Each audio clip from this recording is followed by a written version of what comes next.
To translate the Venerable's Dhamma talk today. First of all, he mentioned that anytime you do merit, make sure that as you're doing the merit, you have happiness and joy in the merit that you're doing and in the good deeds. And recollect on the good deeds as often as you can, because as you continue to think of the good deeds that you've done, your merit will continue to grow and grow. One other thing that the Venerable mentioned to be aware of is to have joy in doing good deeds. Not only do you have that good, happy feeling when you do it before, you also want to have that feeling as you're doing the good deed and even after as well. So the Venerable asked us today, why do we respect the Buddha, essentially? Like, why do we come to the temple?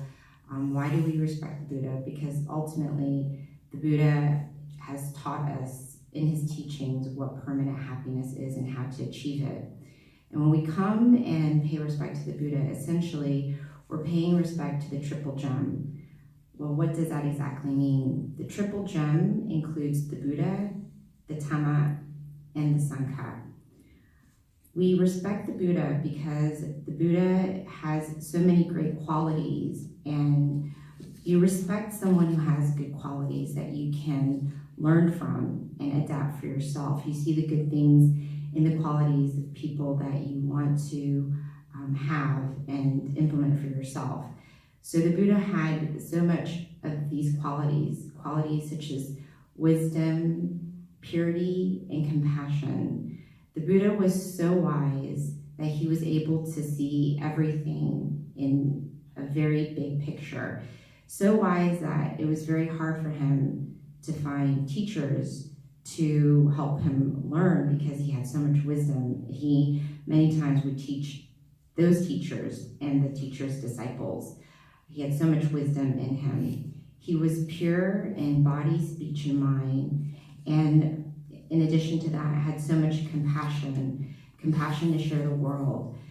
The Venerable mentioned that when the Buddha became enlightened, in general, there are two types of Buddhas: the Buddha that teaches and the Buddha that ends up not teaching and just goes to nirvana. Our Buddha, Gautama, is a Buddha that teaches.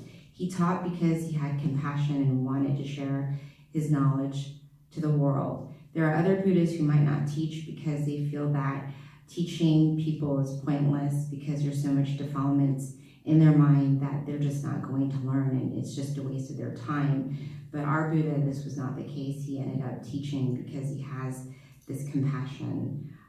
One of the things that the Venerable had mentioned with regards to having respect in the triple gem, be it the Buddha, the Dhamma, and the Sangha, is there are three parts beyond that.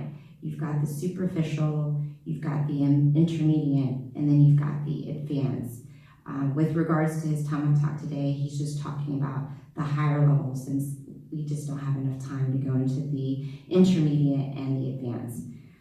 So in addition to that, the Venerable mentioned respect in the Dhamma, which is respect in his teachings.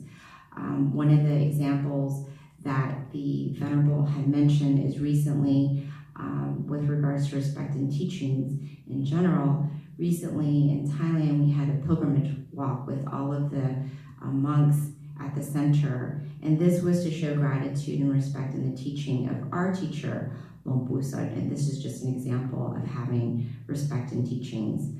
Another thing that the Venerable mentioned is having respect in the Sangha, and how we do this is very simple. We show our respect by bowing, and this is where the Venerable actually mentioned the three different parts.